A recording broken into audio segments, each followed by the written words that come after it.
to The Catholic Perspective, a podcast brought to you by rcspirituality.org. Enjoy the episode. Some straight talk about euthanasia. Mother Teresa of Calcutta had her critics. They accused her of wasting time, of making a big deal out of nothing. After all, she and her congregation of nuns specialized in taking care of the poorest of the poor. In fact, in taking dying people off the street and caring for them as they died. And what good does that do for society? And those people are useless. They're going to die anyway. Why waste so much time and so many resources to feed them, care for them, give them a roof over their heads and a bath and a bed? Why not take care of people who are useful for society? So argued the critics. And so the critics continue to argue. The assumption underlying that criticism is rarely stated directly. It is the following: that human life has no inherent value. Rather, its value is determined by its usefulness as defined from the outside by society, in other words, by the people who are leading a particular society at a particular time, or even by oneself. Brought to its logical conclusion, this assumption that human life has no intrinsic value, that its value is extrinsically determined by its usefulness, leads to scenarios like the following. A trainload of people is unloaded near a Polish town called Auschwitz, where there's a clothing factory and some other industries. The passengers are lined up.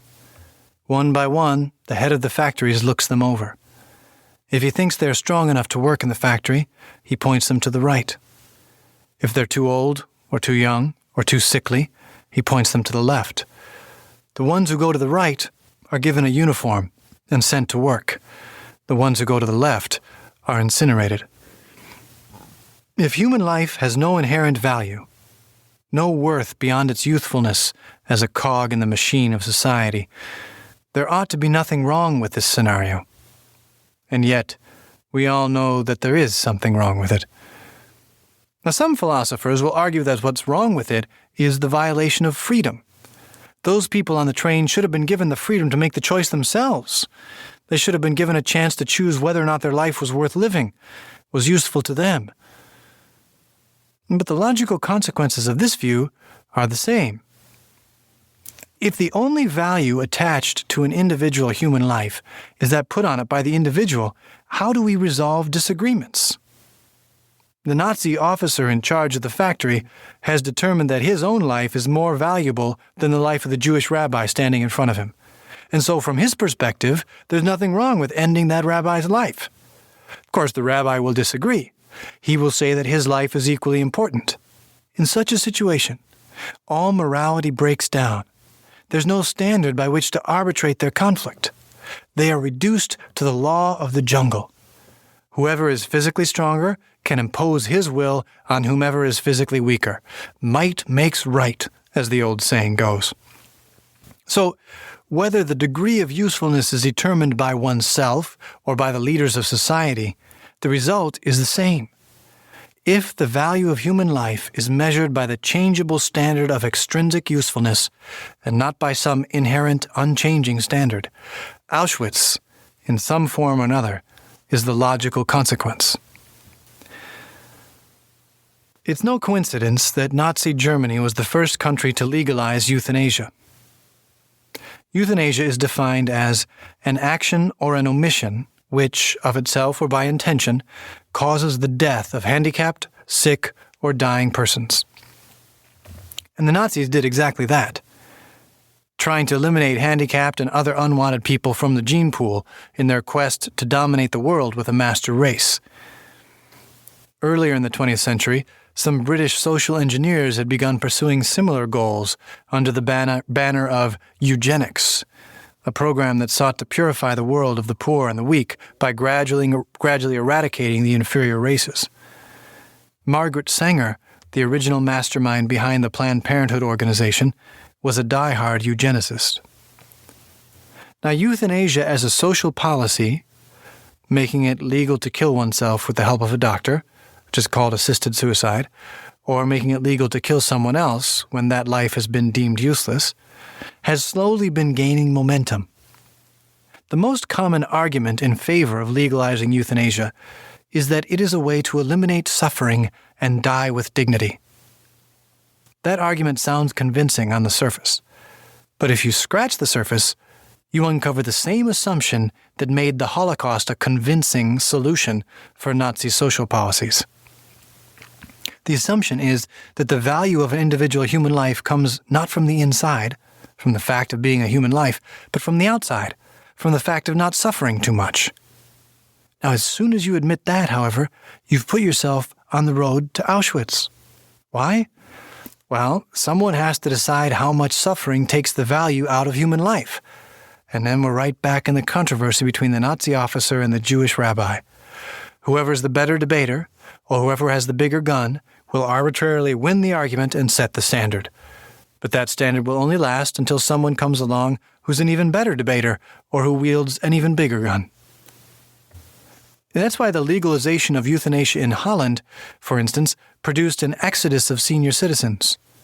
They began fleeing to neighboring countries because their friends were being euthanized by doctors or younger family members who had somehow determined that they were suffering too much and that it was time for them to die with dignity. These people saw their friends being murdered under the auspices of legal euthanasia, and they didn't want it to happen to them, so they escaped to countries where euthanasia was still called killing and was therefore still illegal. Human life does not derive its value from some random, changing, extrinsic determination. Human life has inherent value because every human being, simply by virtue of being human, is created by God and called to live in personal communion with God. That is why human beings have rights, but rocks, spiders, and squirrels don't have rights. That is why it is morally unacceptable to let children starve to death, or die from exposure, or be deprived of opportunities to receive an education.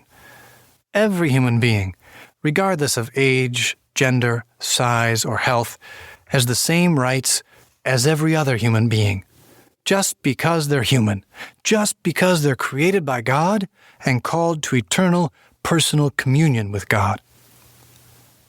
The Founding Fathers of the United States recognized this when they wrote into the Declaration of Independence that all men are created equal and they are endowed by their Creator with certain inalienable rights.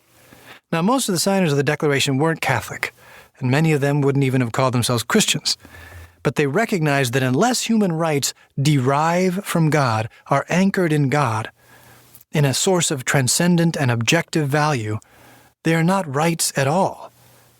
And if we have no rights, well then, there's no real reason to demand justice or freedom or equality under the law or anything else.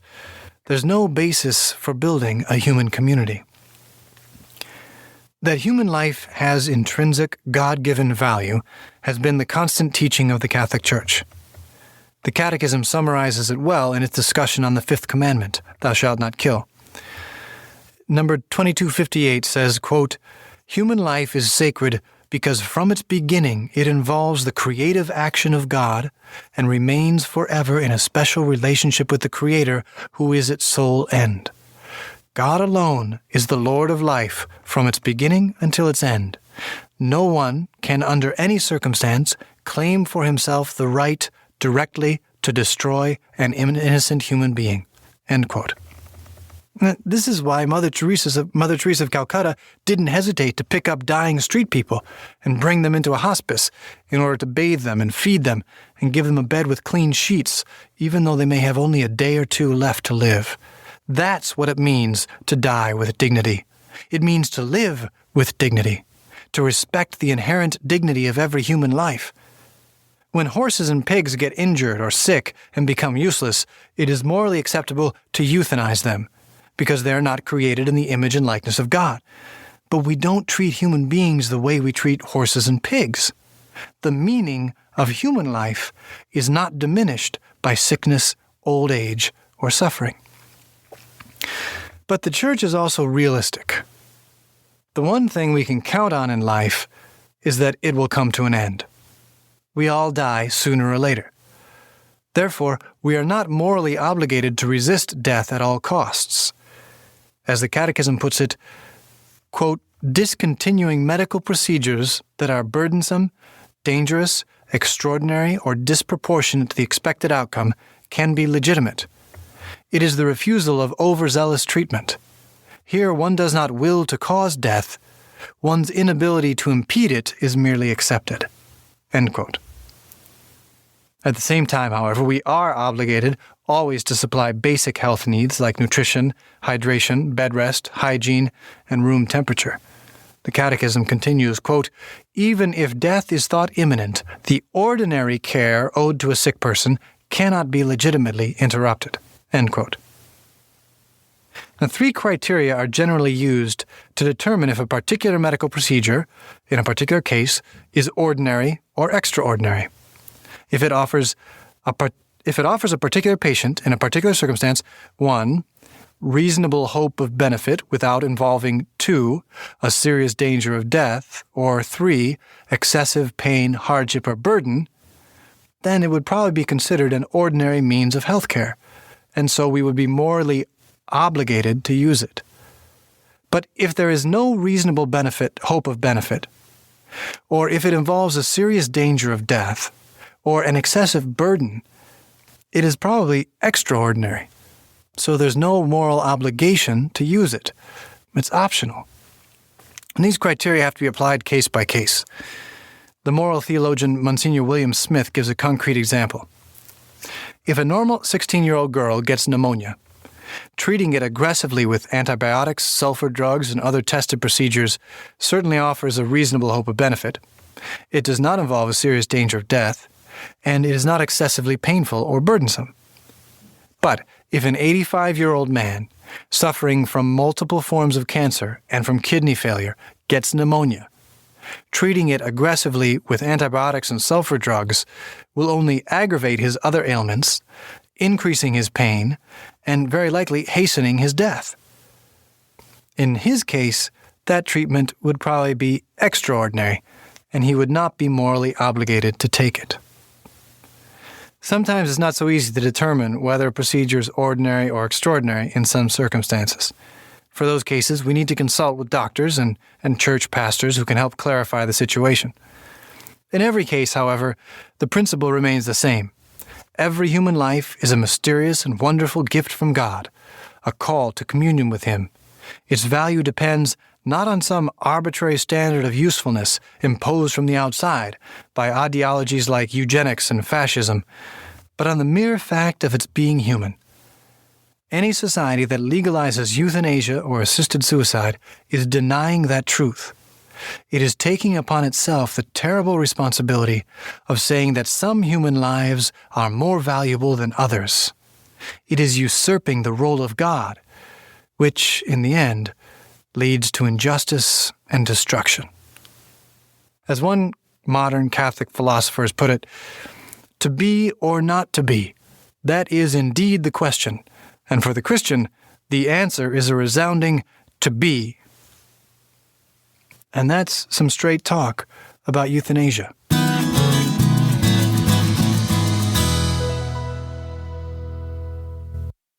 You have been listening to The Catholic Perspective, a resource from rcspirituality.org.